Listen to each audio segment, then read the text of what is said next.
Malkajgiri Alwal GHMC పరిధిలో Alwal hills road number 7లో జనావాసాల మధ్య భారీగా అక్రమ షెడ్ గోదాం నిర్మాణాలు చేపడుతున్న సంబంధిత అధికారులు చూసి చూడనట్టుగా వదిలేస్తున్నారు.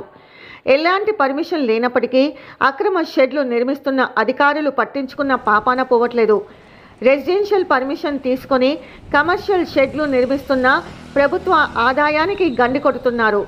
అధికారులు పట్టించుకోవడం లేదు అని స్థానికులు, కాలనీ వాసులు ఆగ్రహిస్తున్నారు.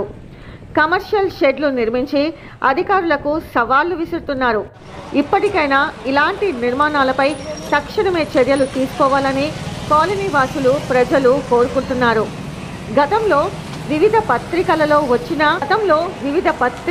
వచ్చిన అటువైపు కన్నెత్తి కూడా చూడలేదు సంబంధిత అధికారులు. తక్షణమే ఇలాంటి కట్టడాలపై చర్యలు తీసుకోవాలని స్థానికులు, కాలనీ వాసులు కోరుకుంటున్నారు. ఇలాంటి అక్రమ కట్టడాలపై అధికారులు చర్యలు తీసుకుంటారా లేదా అన్నది వేచి చూడాల్సి ఉంది.